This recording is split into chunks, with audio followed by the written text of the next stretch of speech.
The House Foreign Affairs Subcommittee will come to order. Without objection, the chair is authorized to declare recess of the committee at any point, and all members will have 5 days to submit statements. Extraneous material and questions for the record will also be accepted during that period, subject to the length limitations in the rules. To insert something into the record, please have your staff email the previously mentioned address or contact full committee staff. Please keep your video function on at all times, even when you're not recognized by the chair. Members are responsible for muting and unmuting themselves, and please remember to mute yourself after you finish speaking. Consistent with House Resolution 965 and the accompanying regulation, staff will only mute members and witnesses as appropriate when they're not under recognition to eliminate background noise.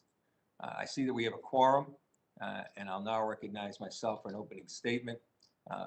Pursuant to notice, we're holding a hearing today entitled National Security Implications of Climate Change in the Arctic. Last week, I had the privilege to attend the 26th UN Climate Change Conference of the Parties, also known as COP26 in Glasgow, Scotland. COP26 summit brought parties together to accelerate action towards the goals of the Paris Agreement and the UN Framework Convention on Climate Change.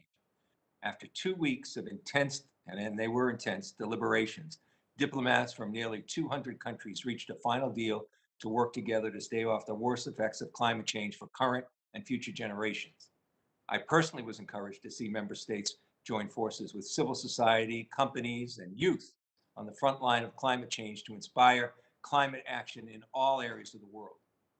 COP26 has provided global direction to the world we must undertake to respond and mitigate the existential threat that climate change poses to our world.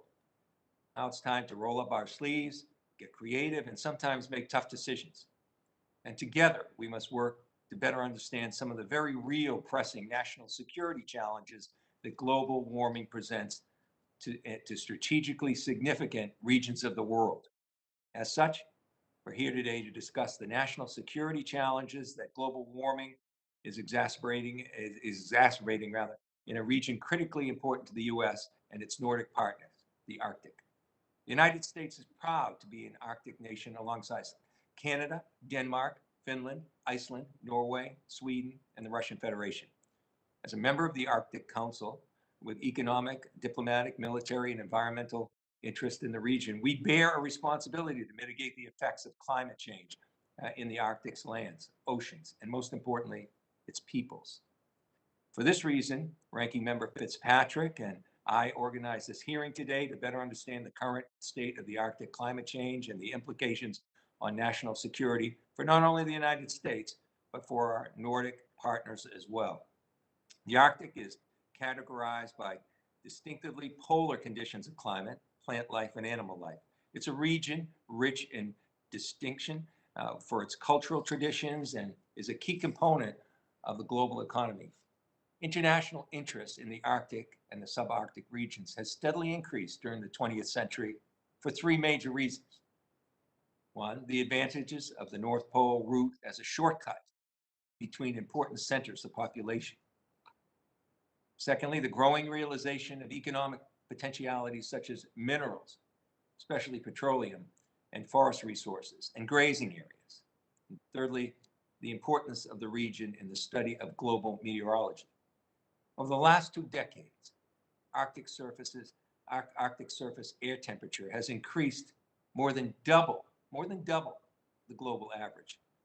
It's widely assumed that the Arctic will continue to warm more than the global surface temperature, which will almost certainly further amplify the loss of Arctic sea ice. The scientific community has even begun to predict that the Arctic Ocean will become practically sea ice free in late summer by the end of the 21st century.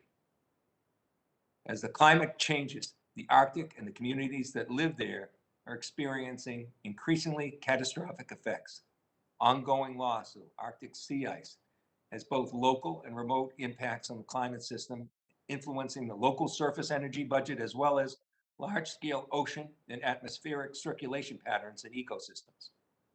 Reduced Arctic sea ice has been observed to have a range of impacts, including greater ocean transit through the region, expanding fishing and tourism activities, increased options for oil, gas, and mineral exploration in the Arctic offshore and onshore areas, and diminished Arctic marine mammal populations and the human communities that rely on these mammals for nutritional, cultural, and economic reasons. I believe that the protected access to resources and access to the sea lanes for transit are vital national security interests for the United States in the Arctic. Specifically, the diminishment of Arctic ice and potentially increased maritime access open the door for a race for Arctic resources between the United States and Arctic Council members like Russia, or observers, importantly, like China. The Arctic has significant resources, as we all know, but I cannot underscore enough that we must not allow global competition to disrupt the already fragile ecosystem that exists in the Arctic.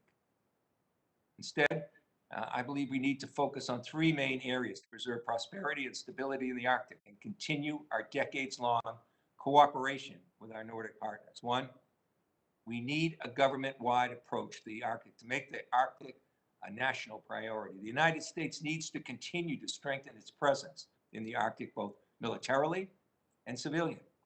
And we need the appropriate infrastructure in the Arctic to support that presence. Two, Arctic nations must deal with the consequences of a changing climate and the patterns that are developing. We have a number of areas that are vulnerable to a rising sea level, and we need to make investments now to address these long-term consequences. Third, preservation of indigenous communities and the ecologies of the Arctic must be a top priority for the United States and other Arctic nations.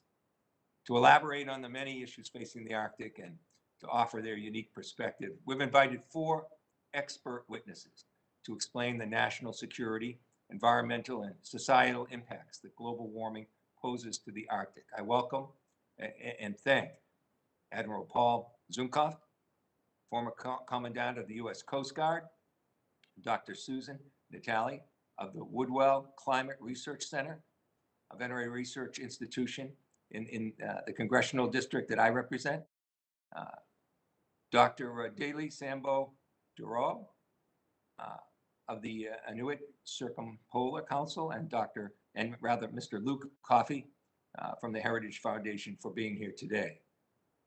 That's a lot of witnesses, but we're going to cover a lot of subject matter here. This is the first House Foreign Affairs Committee hearing on the Arctic in this conference, and I believe each witness's testimony is essential to better understand the climate, the people, the geostrategic interests of the region.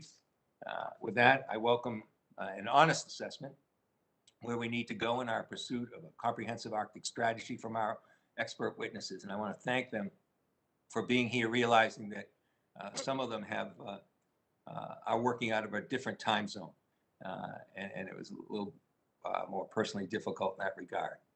So I'd like to recognize the ranking member now, Mr. Fitzpatrick, for his opening statement. Thank you. Good afternoon. Thank you, Chairman Keating, and thank you to all of our esteemed witnesses as we examine national security threats in the Arctic. And as one of the 8 countries located within the Arctic Circle, the United States has the opportunity to lead in a global effort towards multilateral cooperation in this quickly changing environment. And fortunately, we can do so in conjunction with our NATO partners in the region and through critical forums like the Arctic Council. The Arctic environment is undeniably changing. Ice is melting and waterways are becoming more navigable for longer periods of time each year. This increased accessibility also brings the potential for conflict to emerge in this traditionally peaceful region. And as such, the United States and our partners in the Arctic must insist on the integrity of our sovereignty. Clear expectations and proactive engagement in the region can allow for lowering of political temperatures and reduce the likelihood for future armed conflicts. Russia in particular, which maintains half of the world's Arctic territory within its borders, seems increasingly likely to test the limits of the United States and our allies in the Arctic. Authoritarians in the Kremlin have already shattered international norms through hostile and illegal occupation of nations like Ukraine and by weaponizing energy resources. And Russia's recent attempts to restrict access to the Northern Sea Route and their reinforcement of previously abandoned military installations are cause for concern and deliberate attention of the Biden administration. We must take steps to ensure that we're fully prepared should this aggression escalate in the Arctic. Moreover, as the current administration turns back and allows Nord Stream 2 pipelines completion, we must be under no illusion that Russia will take environmental precautions as it prospects unexploited oil and gas reserves in the Arctic. And given the importance of this region, I urge my colleagues to support investment in U.S. interests and assets in the Arctic by increasing our diplomatic security presence. And the opening of the U.S. consulate in Nuuk, Greenland, was a positive step for invigorated U.S. engagement in the region, but it cannot end there. Our Coast Guard installations, such as Dorough in Alaska, should warrant increased backing as well. And growing Arctic traffic will require expanded, specialized search and rescue operations to face the brutal conditions of the high north. In conclusion, Mr. Chairman, the United States must remain committed to bolstering military and scientific capabilities in the Arctic as the region takes greater focus on the world stage. And environmental changes and advancements in technology will require modernizing aspects of our national security operations to stay competitive. And it is my hope that my colleagues can come together to support this goal. Again, thanks to the panelists for being here with us. Mr. Chairman, I yield back. Thank the ranking member for his opening remarks. And I'd like to now call on our witnesses for their opening statements. First, I'll introduce Admiral Paul F. Zukunft, who has served as the 25th Commandant of the United States Coast Guard from 2014 to 2018, coming from my district, a coastal district. Admiral, I can't tell you my great esteem and appreciation for the Coast Guard and their daily work. Welcome, and now I recognize you for 5 minutes for opening statement. Chair Keating, thank you for those kind remarks, and Ranking Member Fitzpatrick and members of the subcommittee. I'm truly honored to testify at today's hearing on a topic that has had and continues to have my laser focus, and that is the Arctic. Before I deliver my oral testimony, I request that my written testimony be entered into the record. Action. So moved, so done. And I will say this just to preempt the other witnesses. I'll now make a motion that all their written testimonies be submitted for the record. Any objection? Hearing none. All your written testimonies will be moved for the record. You may continue, Alan. Okay, thank you, Chair. The United States has been an Arctic nation for the past 154 years after Secretary of State William Seward brokered the purchase of the Alaska Territory from a then cash-strapped Russia at a cost of $7.2 million in then dollars, or roughly 2 cents per acre. It was then dubbed Seward's Folly, but it has proved to be strategic foresight, and not simply due to the vast natural resources in our 49th state, but for had it not been for such a folly, the Russian Republic and its military arsenal would currently occupy this region, and the U.S. would at best be a near Arctic nation. So we have strategic foresight dating back to 1867 and what I will call strategic afterthought as it pertains to the Arctic over the past several decades.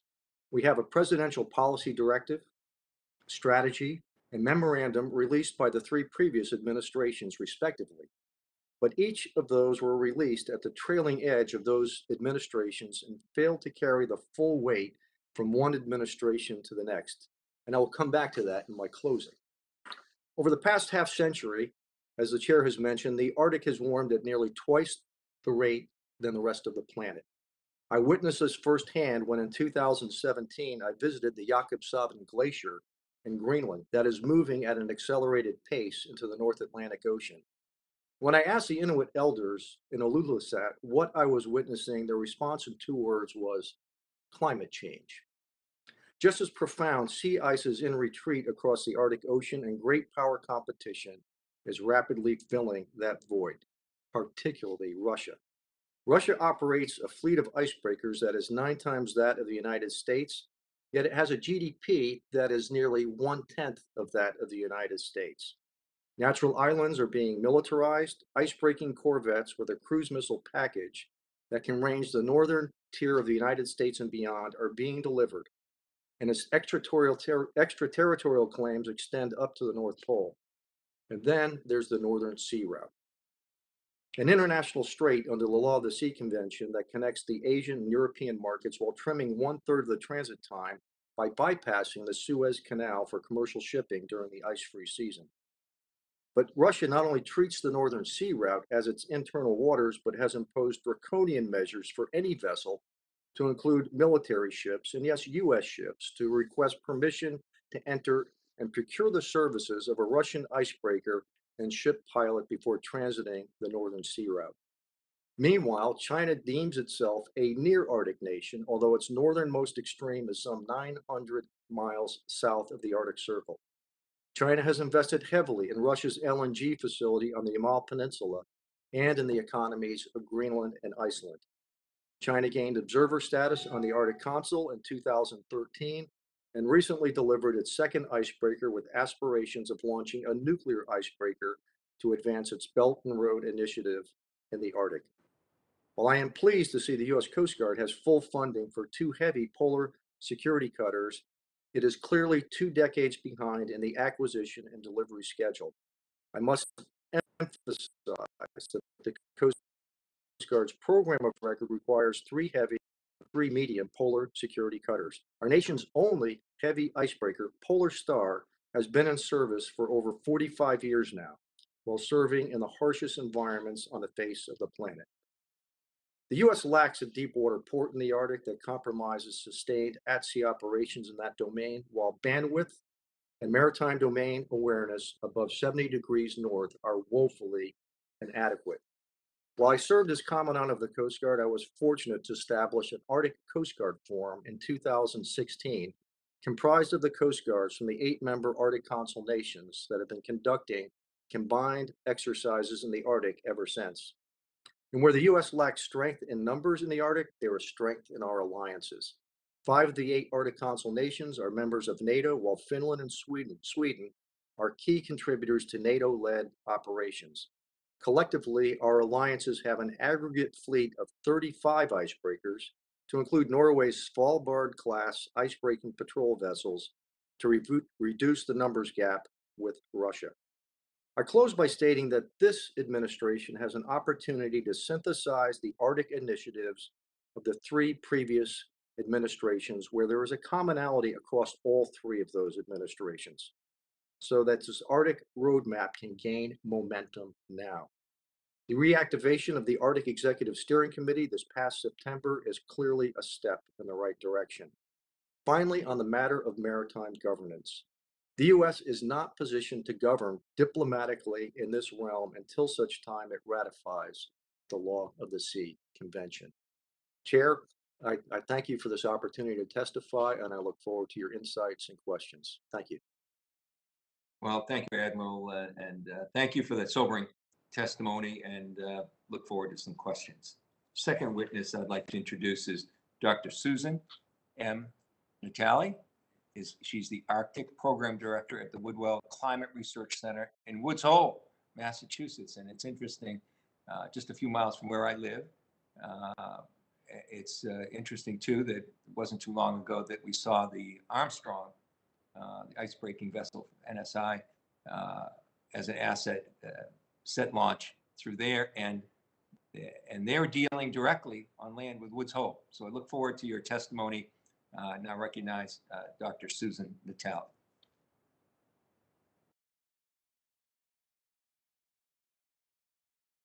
All right, great. Can you hear me now? Okay, and thank you so much. I'm going to share some slides. We can get this to work to give members of the committee who haven't been to the Arctic an idea of what some of the changes that are happening look like. So can you see those slides now? Yes. Okay. Great. Okay, so thank you to the committee, in particular Representative Keating, for inviting me to provide testimony to this hearing. I'm very honored to be here. I'm Dr. Sue Natali, I'm the Arctic Program Director and a Senior Scientist at the Woodwell Climate Research Center. I'm an Arctic ecologist, and I study the effects of permafrost thaw and northern wildfires on Arctic lands and the global climate.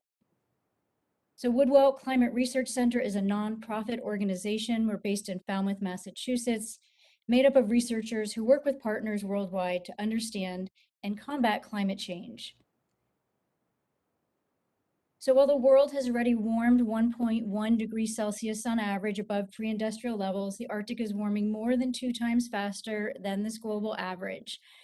In the coming years, Arctic temperatures are projected to continue to rise at an accelerated rate, further exacerbating climate hazards, including wildfires, sea ice melt, coastal erosion, and permafrost thaw. Okay, so permafrost is ground that has been frozen for 2 or more consecutive years. It's also been frozen for many hundreds to thousands of years. Permafrost underlies about 15% of the Northern Hemisphere land area and approximately 85% of Alaska's land area. From a global climate change perspective, permafrost thaw is critically important because the permafrost region stores a vast amount of carbon. There's roughly twice as much carbon stored in permafrost as is currently contained in the entire Earth's atmosphere. Once thawed, this previously frozen carbon can be broken down by microbes and released into the atmosphere as greenhouse gases, methane and carbon dioxide.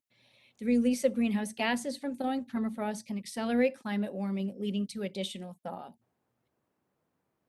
As stated in the International Panel on Climate Change recently released 6th assessment report, the loss of permafrost carbon is irreversible on a human-relevant timeframe.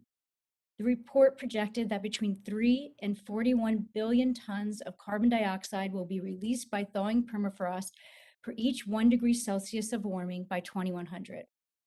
However, this range likely underestimates the potential of permafrost carbon emissions because currently no global models include some important thaw processes, such as thaw-induced ground collapse. When accounting for the full scope of thaw processes, cumulative permafrost carbon emissions by the end of the century could be on par with continued emissions from a country like Japan, or as high as continued emissions from the United States. As a result, permafrost thaw emissions could take up between 25 and 40% of the remaining carbon budget to stay below 2 degrees Celsius. This means that we need to be cutting fossil fuel emissions even faster than is currently understood. The local and regional implications of permafrost thaw are also widespread and significant. Permafrost thaw can cause the ground to sink, a phenomenon known as subsidence. And when there's a large amount of ice in the permafrost, as seen here, the ground can abruptly collapse, which creates hazardous conditions for Arctic residents and contributes to the rising costs of climate change. These hazards are already being experienced across Alaska, endangering human health, destroying public infrastructure, threatening water, cultural resources, traditional food storage and ways of living, and access to subsistence resources. Additionally, foundations of military infrastructure in the Arctic are already cracking and becoming increasingly unstable due to ground thaw. The risk and severity of climate impacts are particularly high for coastal communities in Alaska, where loss of land-fast sea ice is increasing storm impacts, and permafrost thaw is exacerbating coastal erosion rates. Almost a decade ago, the U.S. Government Accountability Office identified 31 Alaskan villages that face imminent threat from flooding, erosion, and permafrost thaw.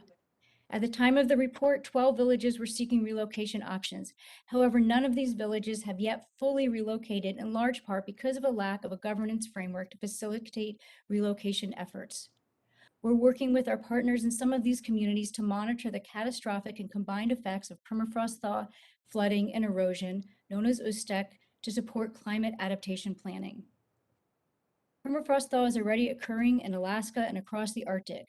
Domestically, we need to act now to ensure that communities in Alaska and federal agencies are prepared for these impacts and put into place aggressive mitigation and adaptation policies to respond to these changes and to prevent further avoidable climate warming. Thank you.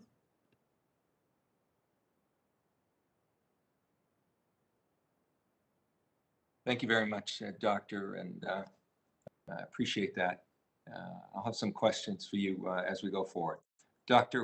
Dalee Sambo Dorough is the chairperson of the Inuit Circumpolar Council, fresh back from COP26 in Glasgow, where I also attended. Welcome back, and thank you for joining us. I now recognize you for 5 minutes. Thank you very much, Representative Keating, and also thanks to the Commandant and also Dr. Natali for the comments that they've provided thus far. Very quickly, I just want to precede my written testimony with a couple of comments that security from our perspective means something much more than national security. It is really the state of being free from danger or threat.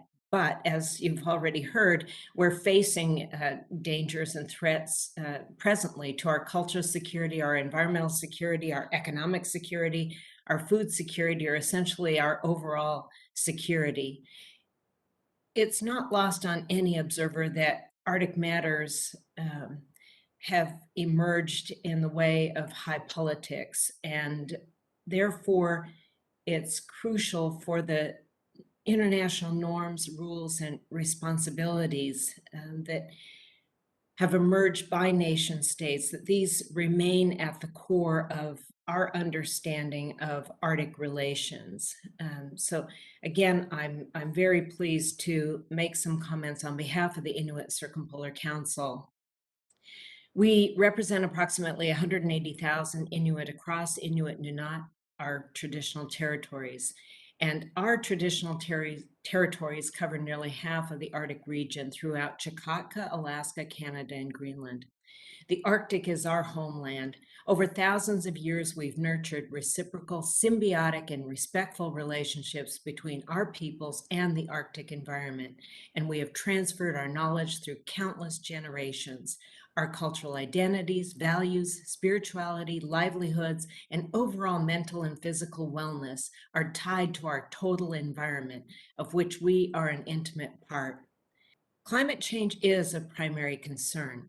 Its multiple impacts are adversely affecting our societies, threatening our overall cultural integrity, from threats to our food security and food systems, to relocation and displacement, to adverse impacts on our health and well-being, to the biodiversity of our ecosystems, essentially our entire way of life. Climate change is damaging and disrupting the natural elements of our lands and territories, including our marine environment. Climate change impacts are also compounded by state-imposed laws and regulations that hinder our rights and access to resources and exacerbate issues such as atmospheric pollution, substandard and unreliable infrastructure, increased vessel traffic and shipping, industrialized fishing, unsustainable development, and energy solutions that have been framed as green, all of which are driven by others far from our homelands and without our consent. Yet we remain optimistic because we ourselves have solutions. We are prepared to contribute. We simply demand respect for and recognition of our distinct status, rights, and role, as well as our own governance structures, including our right to maintain, own, and control our knowledge systems to effectively contribute to research and the co-production of knowledge. Upon this foundation, we can provide Indigenous knowledge that will ensure that you, as policy and decision makers, have the best available information to base your decisions upon. Regarding the subject matter of this hearing, our overall collective security is threatened. Our security includes diverse elements from the Arctic Ocean, its coastal seas, and the cryosphere, which are critical ecosystems that must be protected through partnership with Inuit. And our future security depends upon our distinct involvement in all matters concerning the dynamic relationship that we have with our homelands. We were organized in the midst of the Cold War to adopt Bernard Barrack's use of the term in 1947. Barrack's original interest is aligned with our hope that the world can renew itself physically or spiritually. As far back as 1977, we addressed Arctic security by adopting a resolution specific to the peaceful use of the Arctic. These actions are reflected in the ICC Arctic Policy, as well as a 1983 resolution, and more recently within the 2018 Utqiagvik Declaration, adopted at our last General Assembly in Utqiagvik. The latter directs ICC leadership to lay the foundation for diplomatic dialogue on the establishment of an Arctic zone of peace. Indeed, the UN mechanism that crafted the Antarctic Treaty, the Seabed Treaty, and other nuclear weapon-free zones has been explored by the ICC. We urge all Arctic states, including the US, to consider this constructive mechanism. Furthermore, we have adopted the Circumpolar Inuit Declaration on Arctic Sovereignty, which underscores internationally affirmed human rights standards, including the UN Declaration on the Rights of Indigenous Peoples. It also calls for close cooperation among Arctic states and Inuit on all matters of Arctic sovereignty. Significantly, the ICC chose to launch this declaration at the Foreign Ministers' gathering that coincided with the Melting Ice Conference in April 2009. In conclusion, we view these matters as interrelated. We respectfully request that the U.S. adopt the same perspective and specifically seriously consider how climate change is impacting Inuit. We ask that you ensure that Inuit have the financial means to address adaptation and mitigation on our own terms, as well as the intellectual and political space to make substantive contributions in favor of ourselves and the United States. Our direct participation should be afforded in relation to every issue that impacts Inuit lands, territories, and resources, from national security to so-called green energy solutions, to priorities for development, to safeguarding the marine environment, and ultimately our pathway toward ensuring our own cultural integrity, our own cultural security. We are an essential force in all of these questions. In my estimation, we are the central bastion of protection of the Arctic, and we urge the whole of the U.S. government to recognize the substantive contributions that we are willing to make. Hayanna, thank you.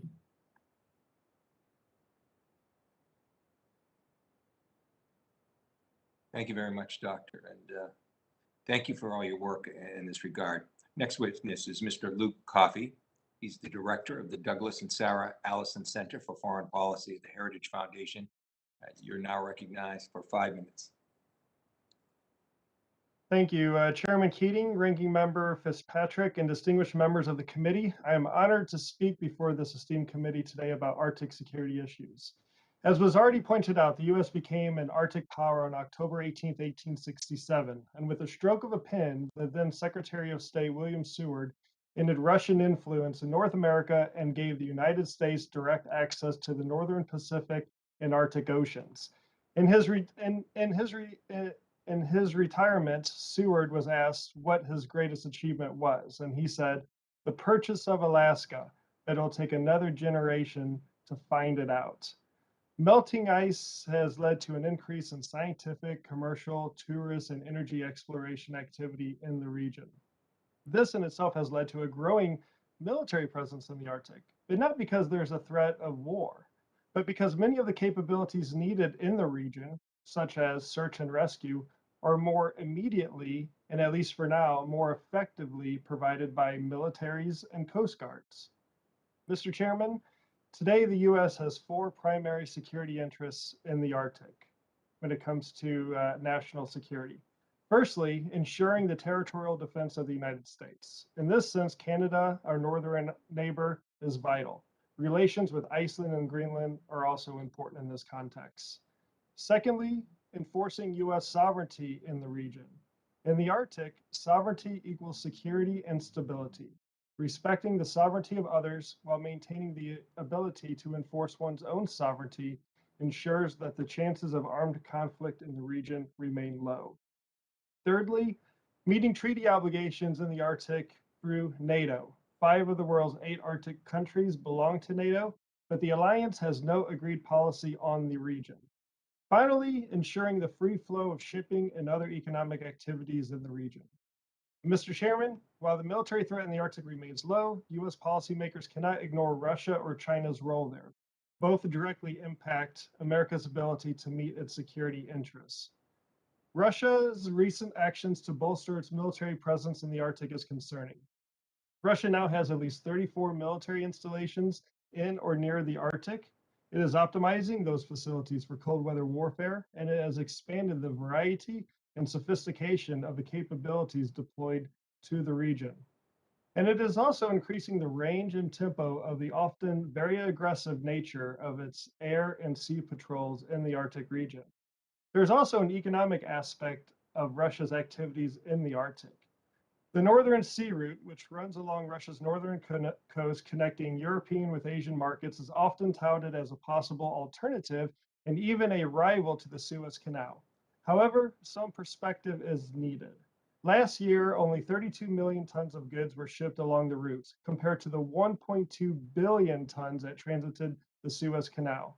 Of the 32 million tons of goods that shipped along the route, only 1.2 million tons made the full journey between Europe and Asia. So this is 1/10 of 1% of the total volume shipped through the Suez Canal last year. And this route is not without risk. Shipping lanes are far removed from search and rescue facilities. Oil and gas make up about 82% of the volume of goods shipped along the Northern Sea route, increasing the odds of an ecological disaster in the region. And there are currently about 20 vessels as we speak here, as we meet here today, that are either stuck or they're struggling to make it across the icy waters. In simplest terms, China sees the Arctic region as another place in the world to advance its economic interests. But considering the problems that China has created in other places around the world, there are reasons to be worried by their activities in the Arctic. Beijing's Arctic strategy offers a useful glimpse of how it wants the rest of the world to see the role of China in the Arctic region. Running 5,500 words long in the English language version, the strategy is littered with all the popular Arctic buzz phrases, such as common interests of all countries, law-based governance, climate change, and sustainable development. Now, the irony is not lost on observers of the South China Sea, where China has shunned international norms to exert dubious claims of sovereignty, or by the fact that China is the world's largest emitter of greenhouse gases. Even though China's closest point to the Arctic Circle is more than 800 nautical miles away, Beijing refers to itself as a near-Arctic state, which is a term that is completely made up. Extending Beijing's logic to other countries would mean that Kazakhstan, Belarus, Lithuania, Latvia, Estonia, Poland, Germany, the Netherlands, the United Kingdom, and Ireland are also near Arctic states. In conclusion, I want to highlight some of the actions that we should take. We need to increase our freedom of navigation operations in the Arctic. We need to adequately invest in the U.S. Coast Guard and U.S. Navy's Arctic capabilities. We need to continue to raise awareness of China's questionable ambitions in the region and make sure that China does not try exceeding what it is allowed to do under its status as an observer in the Arctic Council. We need to get NATO to finally acknowledge its role in the Arctic and perhaps even hold a future NATO summit above the Arctic Circle. And finally, we need to increase America's diplomatic, economic, military, and scientific presence in Greenland, Iceland, Svalbard, and Jan Mayen. These 4 islands are essentially the forward operating bases of the North American continent and serve as what I like to call the Arctic chain of defense for the United States. Now, none of these actions are about preparing for war. They are simply about preparing for the future. Thank you, Mr. Chairman, Ranking Member, and members of the committee. I look forward to answering your questions. Thank you, Mr. Coffey. I think we hear from the 4 witnesses when we're talking about our nation's security in this region, we have to look at it through the lens of their testimony. Certainly, the scientific community is part of our security there. It's necessary to understand what's going on. The understanding and input from the indigenous population is important for our success. The navigational, economic, and military aspects, it's all intertwined. So thank you for your testimony. I'll now recognize members for 5 minutes each.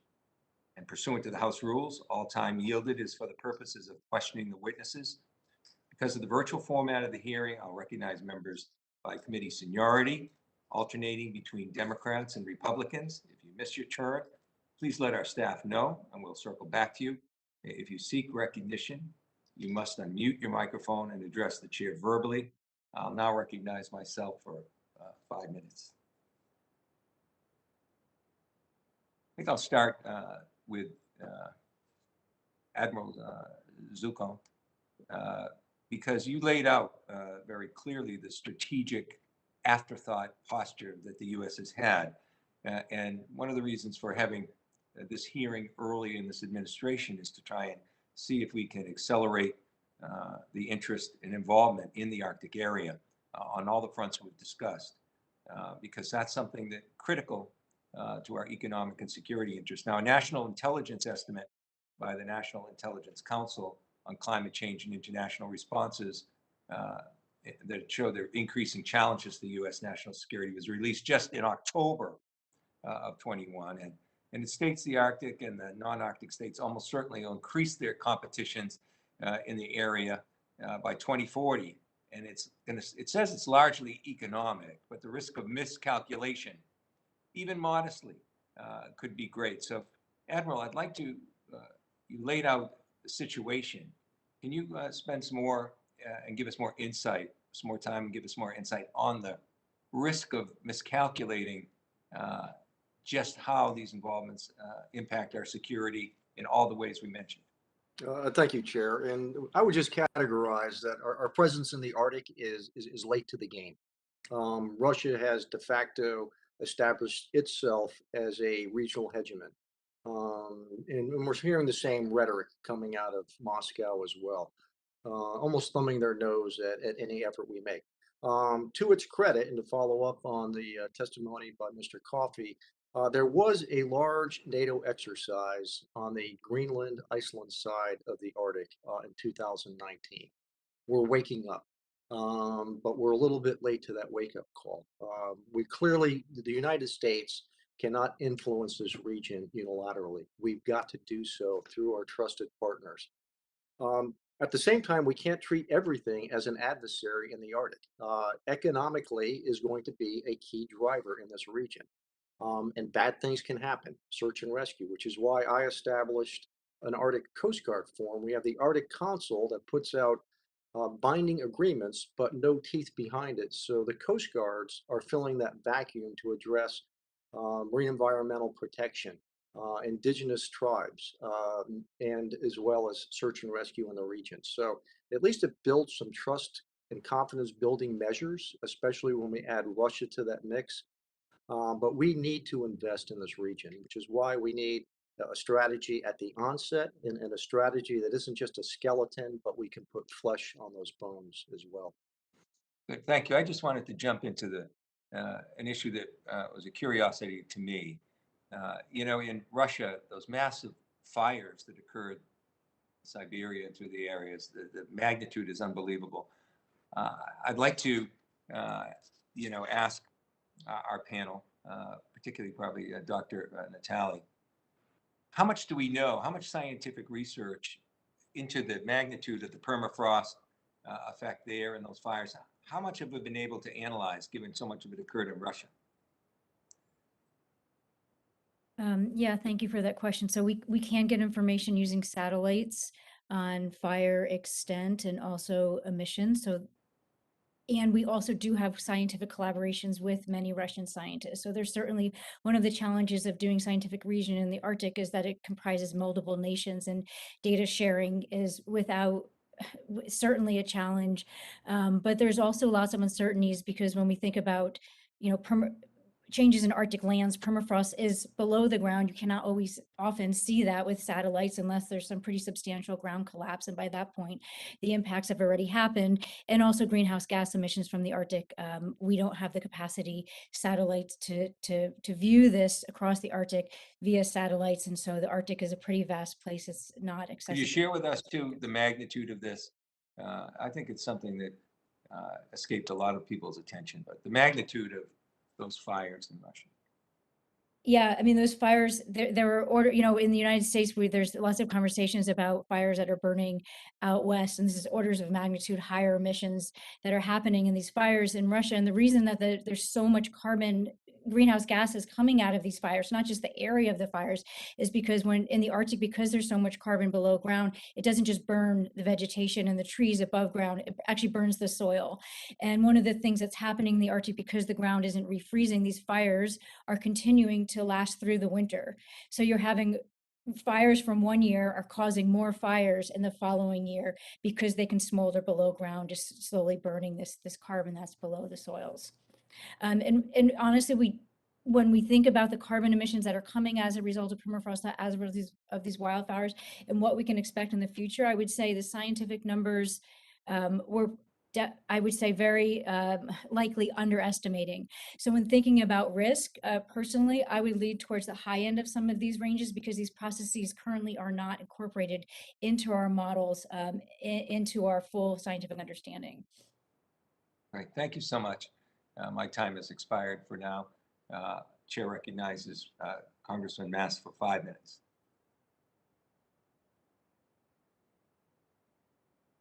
Congressman Mast, he was here a second ago. Chair recognizes Congressman Pfluger for 5 minutes.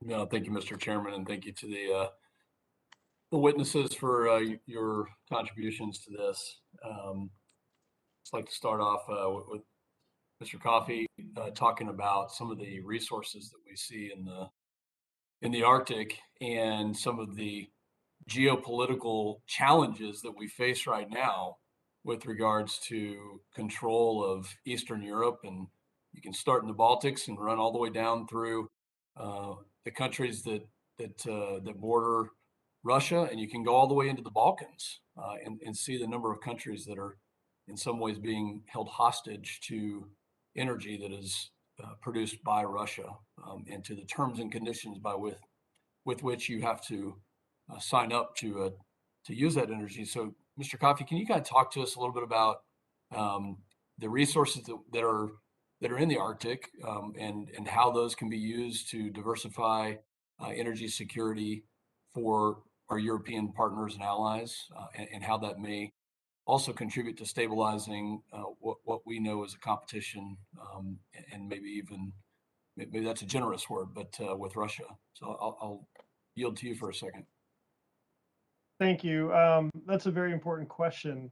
The reality is that although the region is rich in natural resources, accessing these resources in a financially viable or environmentally safe way is very difficult. And in the case of one limiting factor is the advancement in technology to extract these resources in an economically viable and environmentally safe way has not kept pace. In terms of the alternatives that might be provided to Europe for alternatives to energy security coming from Russia, I would actually say that the Arctic is less important than, let's say, other regions of the Eurasian landmass, such as the Caspian region, the South Caucasus, where I think there's a lot of potential for Europe to seek alternatives to its oil and gas away from Russia. But that being said, there are suspected to be a large number of rare earth mineral deposits in the Arctic region. We heard about this debate when President Trump suggested the United States purchases Greenland, about the potential in Greenland for these resources. But take Greenland, for example. It's a very remote part of the world. No two cities in Greenland are connected by a road, so there's very little infrastructure. And right now, most of Greenland is covered by an ice cap that is 3 times the size of Texas, and at its deepest point is almost 2 miles thick. So can I it's not ask possible to really get these minerals. Let me ask a quick question here, as time is going to run out on us. I mean, how bad of a situation energy wise is Europe in right now for this coming winter? I mean, kind of put some magnitude by it, as to what our partners and allies in Europe, as this is the Europe Committee and the Energy Committee. Tell us about the energy crisis they're facing and how bad it's going to be. Yeah, Europe is facing a major energy crisis, especially in Central and Eastern Europe, where Russia once again uses the export of LNG, or of natural gas, excuse me, as a tool of foreign policy and a tool of aggression. This can be mitigated in the medium to longer term by focusing more on the Southern Gas Corridor, pushing for a Trans-Caspian gas pipeline connecting Turkmenistan across the Caspian to the Southern Gas Corridor, and pushing for more U.S. LNG exports to Europe. But I appreciate that this isn't the specific nature of the hearing today, but it's still all connected in a sense, because as Europe wants to minimize or reduce its greenhouse emissions, natural gas, of course, is considered a transition fuel. And if they're having difficulty paying the high prices for the transition fuel, then this could slow down Europe's ability to meet carbon emission reduction targets in the coming years. Well, I think it is absolutely connected, and I appreciate you making that point, because what we're doing by not allowing our partners and allies to use the cleanest burning LNG in the world, the cleanest burning natural gas in the world, which comes from the United States, is then pushing it to China and Russia, who will fill the void. And so any concerns that we have regarding our Earth, our climate in the future, need to take into account the fact that those two people, China and Russia, were not at the summit. They didn't participate and they don't care. So with that, Mr. Chairman, I yield back. Thank you. Thank you very much. Now, the chair recognizes the vice chair of the committee, Congresswoman Spanberger, for 5 minutes. Thank you, Chairman Keating. I appreciate everyone's willingness and comments here before the subcommittee on this particularly important topic. Admiral Zukunft, I would love to begin with you. First, thank you for your service. But I'd like to focus my questions on Russia's role and interest in shaping the future of the Arctic. Mr. Coffey just spoke about the scope and size of ice in the Arctic. And so my question is really focused on, as that ice melts, the Russian military is really becoming more engaged in the high north, rebuilding military infrastructure along the coast, requiring military escorts for commercial vessels along the coast, and really reposturing their forces in the region. So could you, based on your experience, can you describe the extent of Russia's military modernization in the Arctic? And what risks do you think are created by the posture that they are taking on? And also, as a follow-on to that, how do you believe the United States should look at their actions and prepare and potentially react? Great question, Congresswoman. I'll be glad to address those. So we've seen this movie before in the East-South China Sea. And Russia has taken a chapter, and maybe they wrote the book on this. When we start looking at the militarization of natural islands, not man-made, that have the ability to deny access to any military activity, but particularly that of the United States. When Russia is launching ice-breaking corvettes that can carry a cruise missile that can range, and now we have very short windows of time of notification for Northcom NORAD to have awareness that we now have an inbound conventional strike being launched from the Arctic by one of these ships. What's up with that? And so what we don't have is, confidence in terms of Russia's way ahead, claiming all the way up to the North Pole as its expanded continental shelf. 350 miles, is the limit under the law of the Sea Convention, which Russia has thumbed its nose at. The same thing with the Northern Sea Route. Not today, but as we listen to Dr. Natali's brief, and we look at CO2 methane releases, as we get more carbon dioxide, which, by the way, takes about a century to metabolize from the atmosphere. That drives temperature, which drives sea level rise. So is Russia looking at the long game? That not today, but at some point in the near future, that the Northern Sea Route will become a viable corridor for the Asia-European markets, primarily to move LNG from the Yamal Peninsula. Huge economic driver, but that is also what drives Russia's economy, which they use to leverage and influence other nations as well. So all of this, it cuts across a full spectrum of diplomatic, law of the sea convention, governance, our lack of awareness, which is information, because we haven't invested in that infrastructure, the militarization of the Arctic, and economically. Russia is playing this on all four fronts. Admiral, when you say the lack of information because we haven't invested there, could you explain a little bit more what you mean by that? Yeah, so we send our icebreakers up there, and once they get much above 72 degrees north, our investment in satellite infrastructure is now on the horizon or nearly below it. So we don't have adequate space-based technology to improve awareness and more importantly, to improve our bandwidth to move data. So that remains a challenge in the high latitudes for us right now. And is that a lack of prioritization from your perspective or from your experience? A lack of real understanding of the potential threat? What would you attribute that to? I mean, certainly funding, I'm sure. Yeah, and from my opening statement, we have great directives under 3 presidential administrations that underscore this. But it came out time late in those administrations. As we say, we have a strategic skeleton, but we haven't put any flesh on the bone. And those tend to not carry forward from one regime to the next. So we have that opportunity right now. Maybe COP26 is that catalyst to say, hey, we need to double down on our effort here in the Arctic. I hope we do.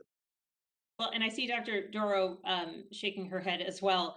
In the remaining 30 seconds that we have left, putting the meat on the bones, if you could give us just a couple things that would put the meat on the bones in terms of our ability to really understand and track this threat, what would you recommend we as Congress advocate for? A deep water port in the Arctic, increased bandwidth for communications, and that also affects communications for our Indigenous residents as well. Investing in exerting U.S. sovereignty, which means icebreakers. And icebreakers mean they can also carry militarized equipment as well. So using the Norway-Russia model, and by the way, Canada is making those investments as well. Leveraging our partners, especially with our partners to the north. And finally, ratifying the Law of the Sea Convention. Okay. Thank you very much, Admiral Zukunft, and Chairman Keating. Thank you for your indulgence in letting me go over.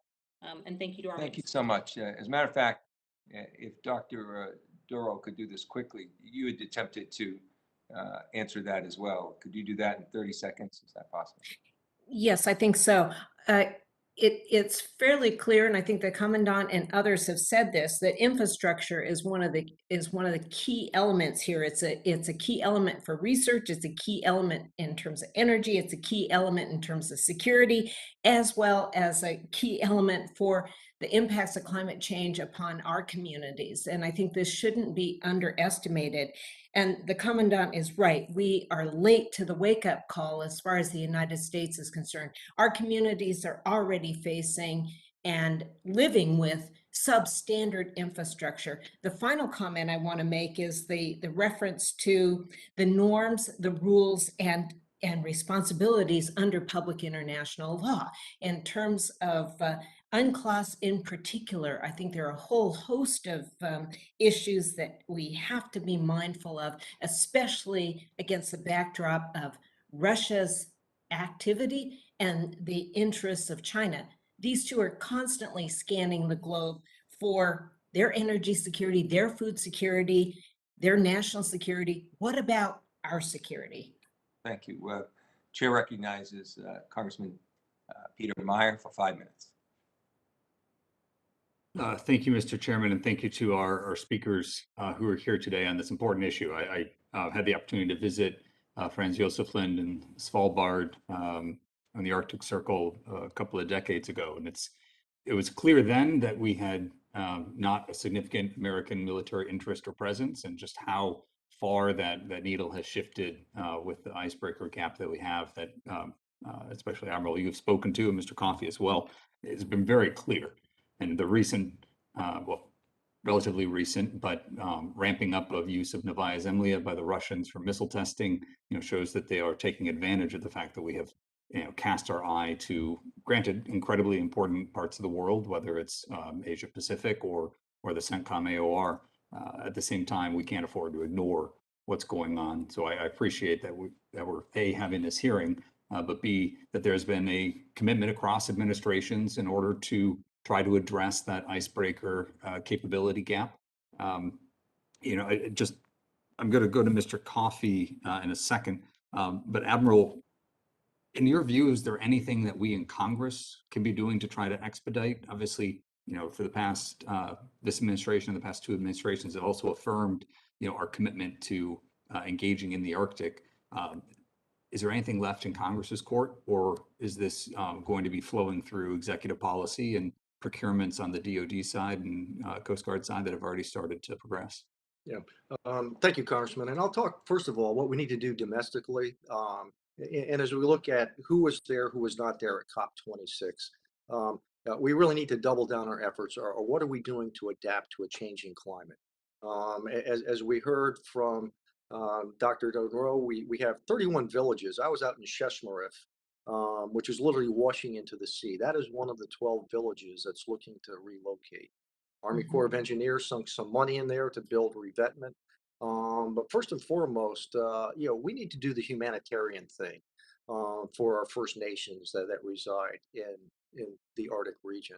And the second is, we need to step up and be a global leader in this domain as well. I stepped up as Commandant of the Coast Guard because our military, I sit with the Joint Chiefs, are focused on, at that time, was Russia, China, North Korea, Iran, and violent extremism. There was nothing left on the plate to make room for the Arctic. It says, okay, I'll take the Arctic. We now have a defense strategy that came out in 2019 that now includes the Arctic as well. So, we're making policy statements, we're writing strategies, but now it's time for us to, peel those back another layer. And then where do we need to make smart investments? The immediate one is we need to adapt to a climate change, and we need to invest in our ability to exert sovereignty in this region. Thank you, Admiral. And Mr. Coffey, I think this is the first time I've heard in a committee hearing in quite a while the UN Convention on the Law of the Sea.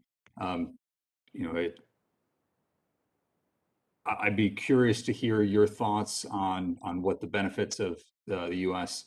Being formally a signatory to UNCLOS, the drawbacks, and just where we go from here. I mean, both in the Arctic and freedom of navigation operations with Russia expanding its continental shelf definition and dropping little flags ever further away from what I think anyone would rationally call its territorial water. What we're seeing in China with many dashed plans in order to again just assert that control. Is it worth revisiting UNCLOS, or should we focus on other methods in order of asserting a global standard around navigation operations?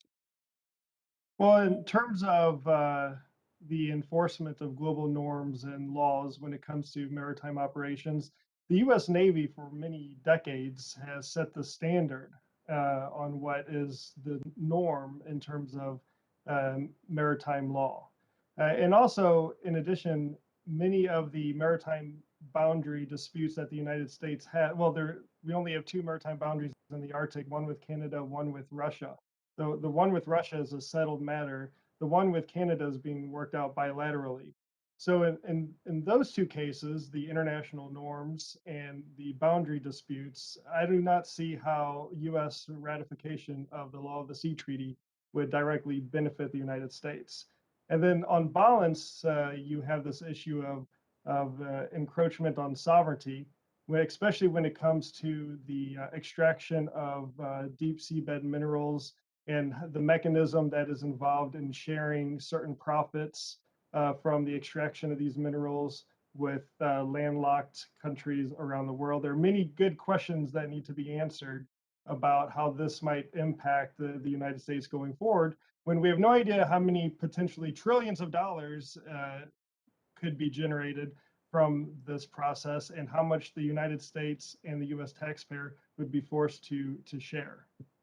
Thank you. And Mr. Chairman, with that, my time's expired, but I hope someone can talk a little bit more about those manganese nodules that are sitting on that seabed.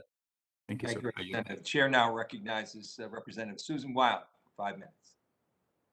Thank you very much, Mr. Chairman. I'd like to direct this question to the Admiral. Admiral, last month, the National Intelligence Council released an intelligence estimate on climate change and the challenges the climate crisis and responses to it posed to our national security. And it says, the intelligence report says, contested economic and military activities will increase the risk of miscalculation, and de-escalating tensions is likely to require the adaptation of existing or creation of new forums to address bilateral or multilateral security concerns among Arctic states.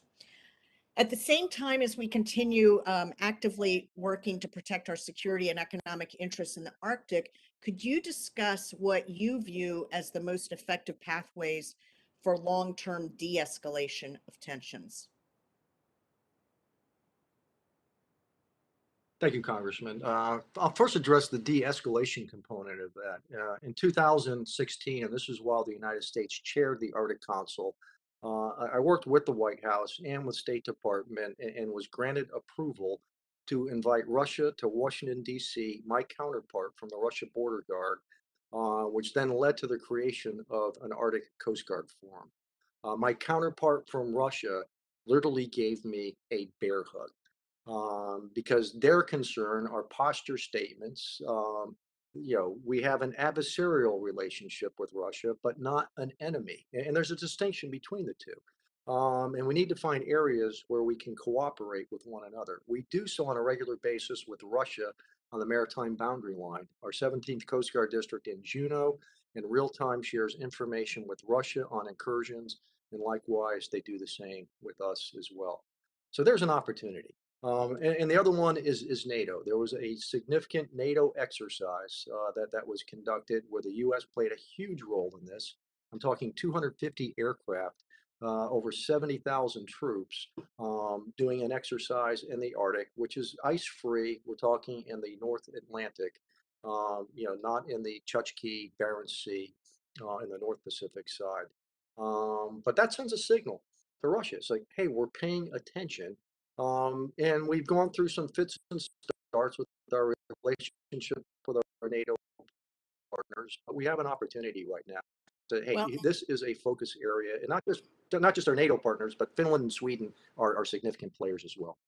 Well, good. Then you rendered second part of that question moot, because I was going to ask you what does Russia's chairmanship of the Arctic Council mean for our interests in the Arctic, and whether it presents challenges, and could it also present any opportunities? But it sounds like you believe that the opportunities are there. Is that right? It is, Congresswoman, and the fact that Ambassador David Bolton, who was our envoy early on in the Arctic Council, now the director of the Arctic Executive Steering Committee, we have good continuity in terms of strategic vision and direction at the highest levels in terms of our Arctic equities. All right, great. Well, I'm going to move on to Dr. Dorough and just ask, since I have a little more than a minute and a half left. In your testimony, Dr. Dorough, you described the long-time aspiration for an Arctic zone of peace. Could you expand on this vision and explain how the ongoing threat of confrontation in the region threatens the way of life of Indigenous communities? Mm-hmm. Yeah, as I said at the outset of my comments, we emerged in the midst of the Cold War, and we see that re-emerging through a host of different actions by much more powerful forces than ourselves. And everything that has been addressed thus far by all of the commentators here is that presently we have a level of cooperation and collaboration through the Arctic Council, through the Coast Guard Forum, through a host of different things. But in order to crystallize this region for purposes not only of ourselves, the designation of the region as a zone of peace, and I mean, the other examples and precedents are there, that this would then ensure that at a minimum, we can bring parties to the table, expand the table, if you will, especially when we look at the movements of the Russian Federation, we look at the movements of China. You know, very few have mentioned, actually it hasn't been mentioned, the Central Arctic Ocean Fisheries Agreement and the desire to look at the viability of commercial or industrial fishing in this area. You know, we have to find ways to stave these activities off. So a zone of peace may lend itself to a level of dialogue that we haven't experienced thus far. Indeed, the Arctic Council is a constructive mechanism. It has spawned important international treaties. Many of those objectives are, in my assessment, unmet in terms of search and rescue, in terms of research and cooperation. But at the same time, in terms of the Arctic Council, there are no discussions about national security and defense issues. And so a full complement and an opportunity for a more frank discussion may be viable through exploring this effort of a zone of peace. It has been an objective since our inception in 1977, largely due to the Cold War and the lack of participation of our Siberian Yupik relations, our direct blood relations on the other side of the Bering Strait. Sorry to be Thank you so long-winded. much, Dr. Dorough. Unfortunately, I am out of time, but it is a beautiful vision and I hope it is accomplished. Mr. Chairman, thank you so much for holding this very important hearing. Thank you, Representative. The chair now recognizes Representative Dan Muser for 5 minutes. Thank you, Chairman Keating. I appreciate being with you all, and thank you to our witnesses. So I think throughout this testimony, we've seen the Arctic has clearly increasingly become a focal point for a great power competition. Russia has increasingly engaged in energy development in the region and regularly conducts military exercises at their, what we might be able to say is many Arctic bases. China as well has made its Arctic interest known, seeing the potential for new trade routes. As an Arctic nation, the United States must protect and advance our interests and push back against such interference from potentially malign actors such as Russia and China. The Arctic may hold as much as 13%. We don't know, but that's an estimate of the world's undiscovered oil reserve, 1/3 of undiscovered natural gas reserves and critical minerals. So, Mr. Coffey, if I may, what role could Arctic oil, gas, and mineral resources play in global energy and resource security? Well, thank you for that question. If you're a nation that's dependent on the goodwill of Russia providing your oil and gas, then I would say the opportunities for using the Arctic to diversify or become more energy secure are not very good. Half of the world's landmass and half of the world's Arctic coastline is in Russia.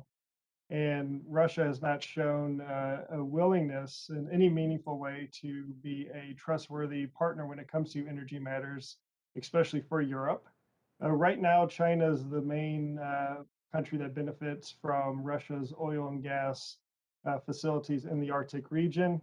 And the reason why China benefits from this is because of the pressure that Western economic sanctions has placed on this sector inside Russia, which has forced Moscow to almost go to Beijing with a begging bowl. Right now, Russia is very much the junior partner when it comes to the bilateral Russian-Chinese relationship. And a lot of that is built on the oil and gas that's in the Arctic that China needs and Russia needs money and investments to extract.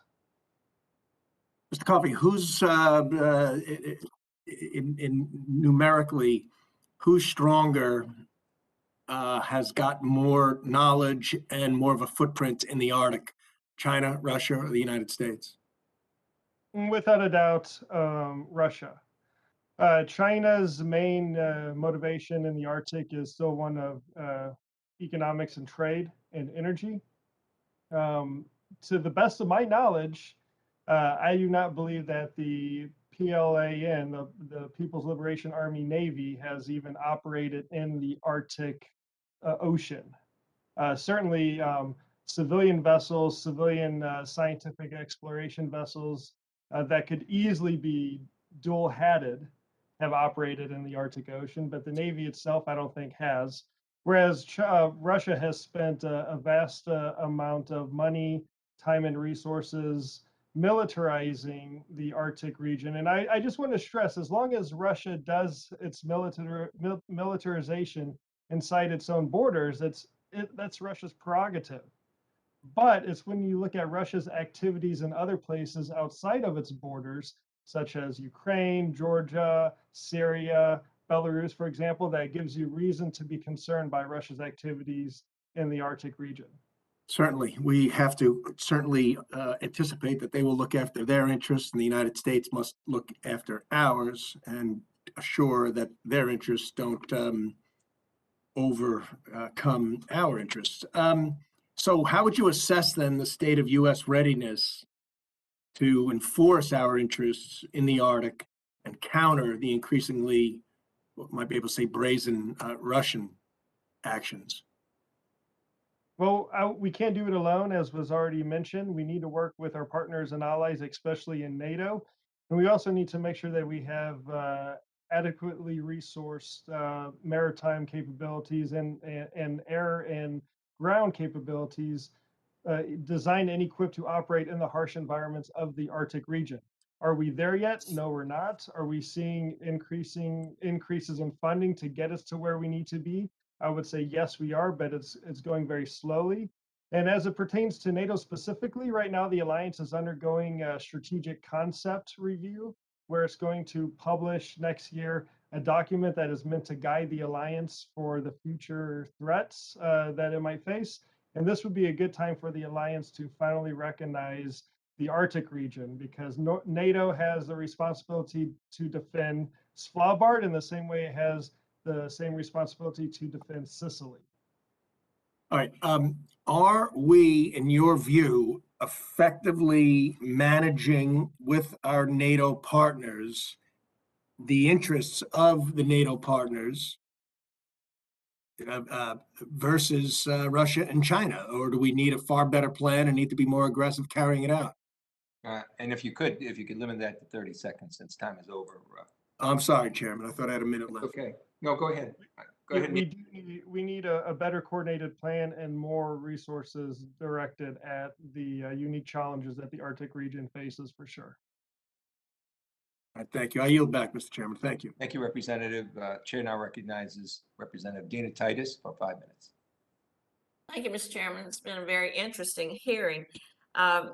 You've talked a little bit about, Dr. Dorough did, about the impact of this increased traffic on the Indigenous people. I'd like to carry that just a step further.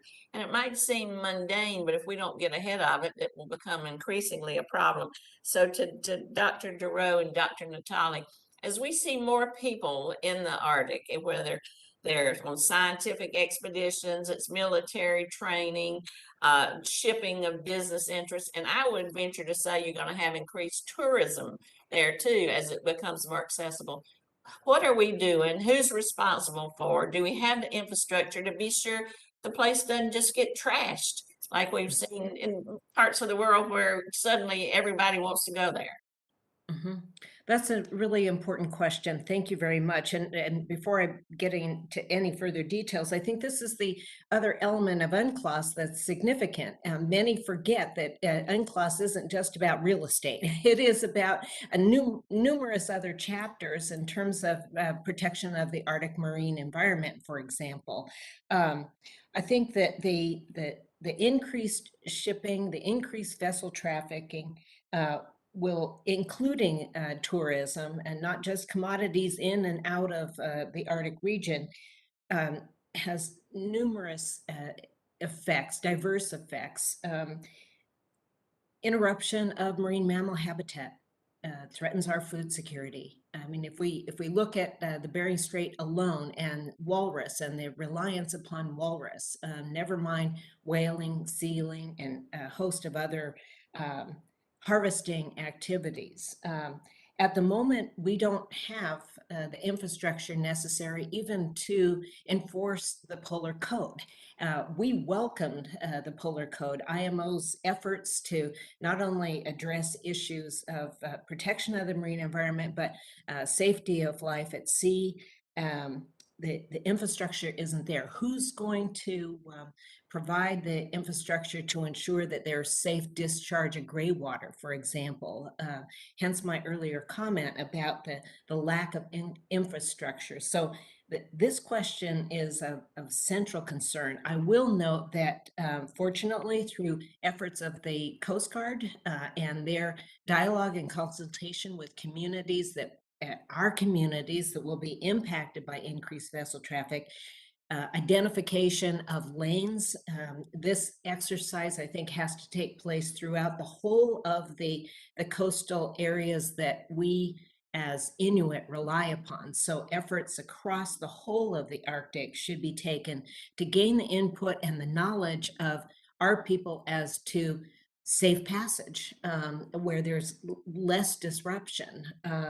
But I think your question is important in terms of ensuring protection of the Arctic Ocean and the coastal seas, or essentially the marine environment overall. And in my estimation, that's some of the value of the provisions and the other chapters of UNCLOS that many don't pay attention to because we're more concerned about the high politics that have emerged in the region. Thank you. Well, thank you. Dr. Natali? Yeah, if I could just add, yeah, and thanks for this question. If I could just add talk about a little bit about the impacts on Arctic lands. You know, in the Arctic, the ice is infrastructure, right? So we're building these structures on ice that is rapidly freezing. And so it's something to keep in mind that both is, you know, increasing effects of climate change is putting the current infrastructure at risk. As we go in and build this infrastructure, though, we're also impacting the environment. And so the climate change can thaw the permafrost, but the infrastructure also can cause impacts. And it's not an impact that goes away the next year when the vegetation grows. When you thaw that ice and when that ground collapses, you've then committed yourself to a lifetime, many lifetimes of impact on that land that may not come back. And so this is something to be concerned about. It's extremely difficult to turn the clock once the land has started to erode and once the land has started to collapse. Thank you. Thank you very much. I think it's something we should make a priority as we talk about our involvement in the region, not just our vis-a-vis Russia, but maybe some collaboration. Admiral, could you just add to that? You were mentioning add how we're going to keep the lanes safe as more and more traffic is there. Who's going to be our traffic cop in the Arctic to be sure we have safety with all this increased travel and traffic? Yeah, thank you, Congresswoman. The Coast Guard, working with IMO, we have established a traffic separation scheme that goes through the Bering Strait. So if you're northbound, southbound, it's like interstate highway. You keep to the right to minimize a collision at sea. The bigger challenge is, well, what happens if we have a maritime incident, an oil spill? I was in charge of the Deepwater Horizon oil spill, and at my disposal, I had 49,000 responders, 6,500 ships. I could maybe at best get 50 responders in any of the villages that would be impacted by an oil spill in that part of the world, in the most pristine environments, and yet the most unforgiving environment when it comes to doing any type of pollution response. So the more we can do on prevention, which includes safe ship routing, the better prepared we will be. But the human factor will always have a role in that. Yeah. Well, thank you very much. I'll yield back, Mr. Chairman. Thank you, Representative. Chair now recognizes Representative Dean Phillips for 5 minutes.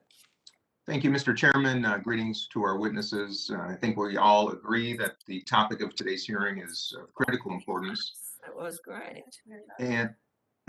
And I believe we also all agree that we can't go it alone.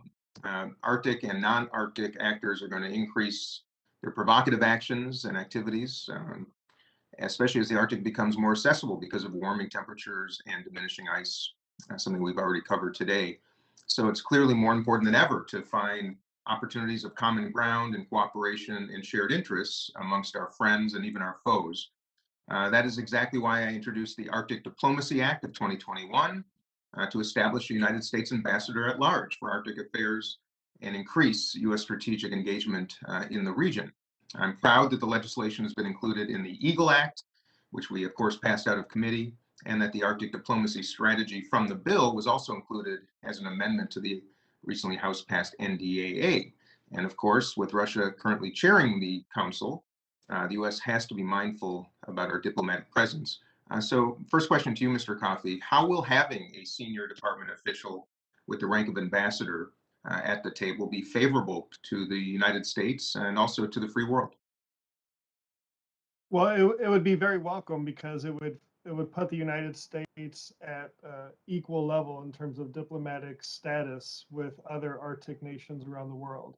And I think it would be a beneficial way for the U.S. to exert diplomatic influence when we debate issues related to the Arctic. I appreciate it.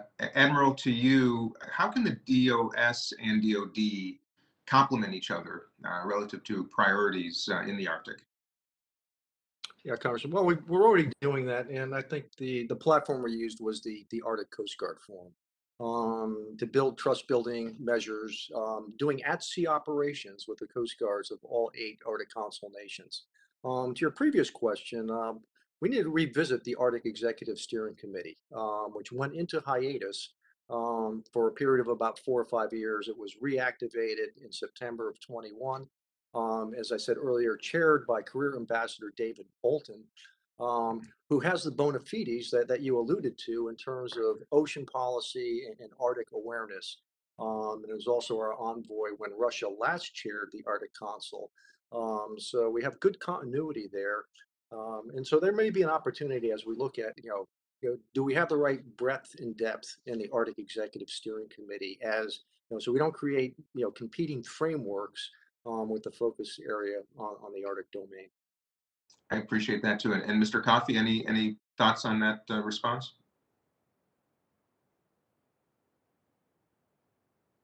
Sorry, I had a bit of delay in the connection. No, I think that we are seeing more synergy between the two, and I think that is a positive thing. And we're only now starting to understand some of the. We're only now starting to understand why many of the challenges we face in the Arctic require not only this multilateral approach that we talk about on the international stage, but more of an interagency approach inside the U.S. government, but also more coordination with the states at the state level and sub-state level, like with Indigenous communities and also local authorities and municipalities and counties in Alaska. Thank you both. Last, to Dr. Natali, of course, COP26 just wrapped up. I would welcome your thoughts relative to the Arctic-related outcomes and commitments on the heels of the summit. Any perspective you want to share, I'd welcome it. Yeah, so the last IPCC report, AR6, did account for carbon emissions from permafrost, but not appropriately. So I think that's something that really needs to happen. I think in our conversations about, whether we're going to make it to 1 point or keep temperatures below 1.5 and 2 C, we need to start fully accounting for carbon emissions from the Arctic, which currently still is not happening. And then I think the other thing I'd like to see more conversations on is just about loss and damage of Arctic lands as a result of erosion and permafrost. And I think that there was more voices of Arctic Indigenous people, I think, at this COP, but I think that needs to be stepped up quite a bit more. Thank you. And I want to thank all our witnesses for helping us elevate this important issue and for all the work you do. With that, Mr. Chair, I yield back. Thank you, Representative. Chair now recognizes Representative Brad Schneider for 5 minutes.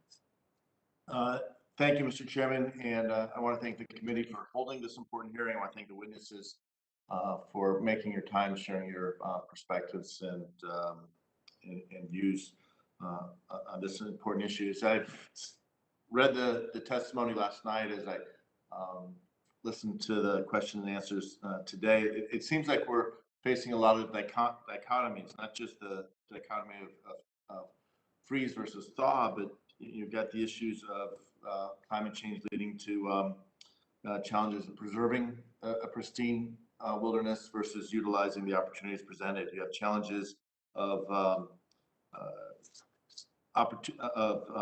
opportunities presented, but the threats coming from both climate change and global competition. Mutual shared interests of the countries bordering the Arctic and the challenges to sovereignty. And ultimately, it comes down to the balance of stewardship. How do we preserve and deal with these threats versus global competition? And I think those are some of the challenges, and I appreciate the input you all have had here. If I can turn to Admiral Zukunft, and thank you for your service and the perspective you bring to this conversation. Given, if I take it even a step further, the biggest challenge and purpose of this hearing is to talk about climate change and the impact of security. You have experience both in the Pacific, Atlantic, Gulf of Mexico. How will climate change affect not just the Coast Guard's ability, but our national ability, achieving our mission, operating? You've touched on some of that, but at the end of this hearing, if you could just wrap it up very briefly. Well, thank you, Congressman. I think as we heard earlier, due to the challenges of just accessing the Arctic to begin with, almost defaults to a military role, be it search and rescue, an oil spill response. We have 31 villages, 12 of which are looking at moving to higher ground. All of those would fall under what we call the Defense Support to Civil Authorities, yet another mission for the Department of Defense to look at. So often we just look at the Arctic as pure competition, but we actually also have a responsibility to the residents in the Arctic domain as well, to some of the most prescient threats that they face right now. Everything I look at, as greenhouse gases go up, there's a linear relationship between that temperature and sea level going up. What happens when sea ice retreats, it's that natural breakwater for these coastal communities that no longer exist. And now they have harsh storms that are literally washing these villages into the sea. The whale hunting, walrus harvesting, they have to go further offshore. The Coast Guard now seasonally places a squadron of aircraft in Kotzebue, which we never did before, because these villagers have to go much further and are at greater risk out there as well. We did put 3 CubeSat satellites into space that pick up search and rescue transponders to improve our, where are they? But the response times are still significant. Hundreds of miles from the nearest deepwater port, Dutch Harbor, to the north slope of Alaska. So challenges still remain in terms of any sustained presence in the high latitudes. Thank you. I appreciate that. And maybe if I can turn to Dr. Natali, from a conservation standpoint, the ecology of the Arctic, the idea of stewardship versus competition, how does that play out?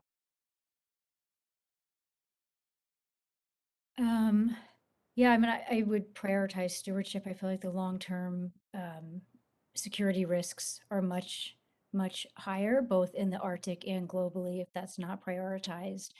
In terms of the different interests in the Arctic, it seems to me, and I think the Admiral has brought up a couple of times about remote sensing, I do think many interests can be met with increased prioritization of satellite remote sensing, both at increased spatial and temporal resolution in the Arctic, because yes, there are some satellites now, and we do have a lot of information that's coming out of them, but because the Arctic is so far north, and it's dark, and it's cloudy a lot of the time, I think there's a lot of information, increased information we can get for all of these security needs that have come up in this conversation so far. So thank you.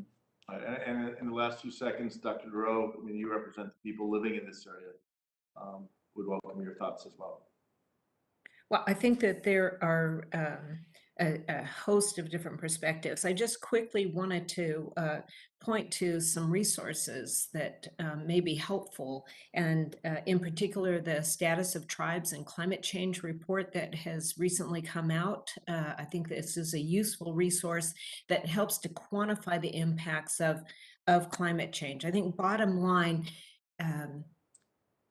inclusion of the voices of Inuit. I think this is a really, really important matter that hasn't been fully explored, and potentially this Arctic Diplomacy Act and the opportunity for focused and coherent and coordinated efforts would really assist not only the U.S. government and all of its branches, including all of the military branches, but inclusion of our voices in relation to all of these relevant and pertinent questions that have been raised in the course of this particular hearing.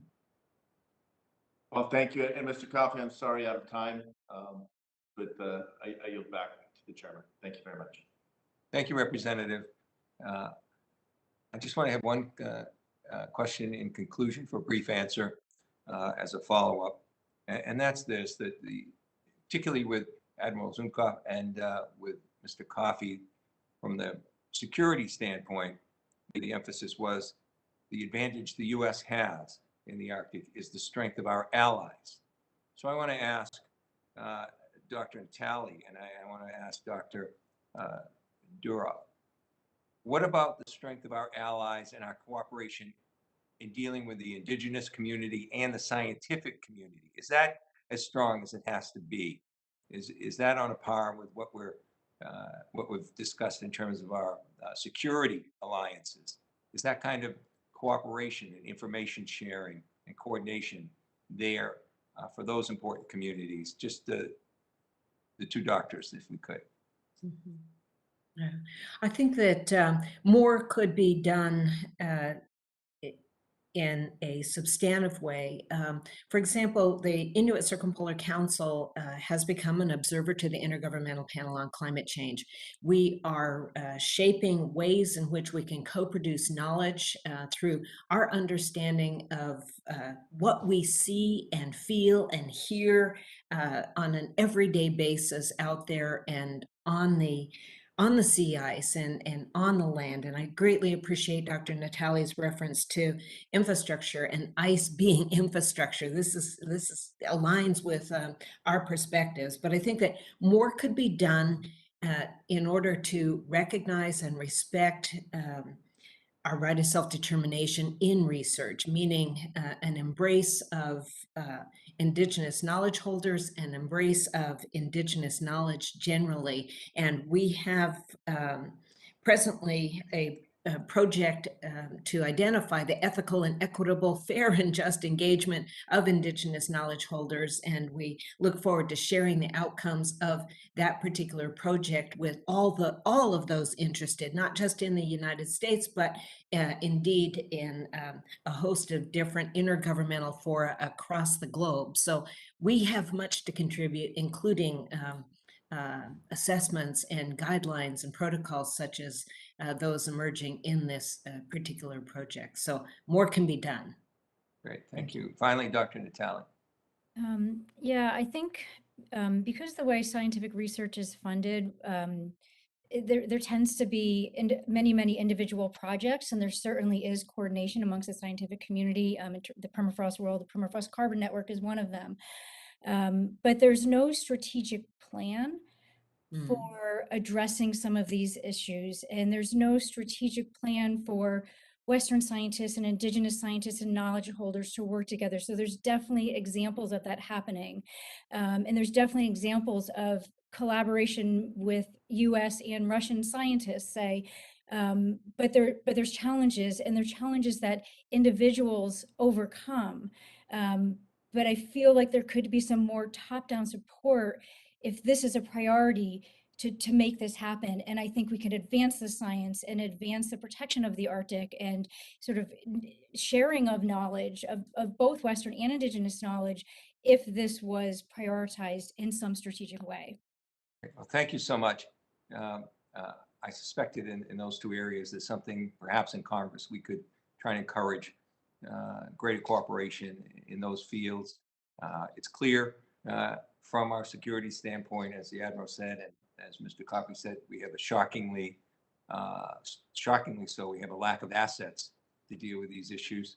And we have a great deal of work to do from the security front as well. But the cooperation with our allies, particularly our NATO allies, is there. So thank you for this important testimony. We tried to make this one of our earlier hearings to highlight this and try and move the ball forward from this committee.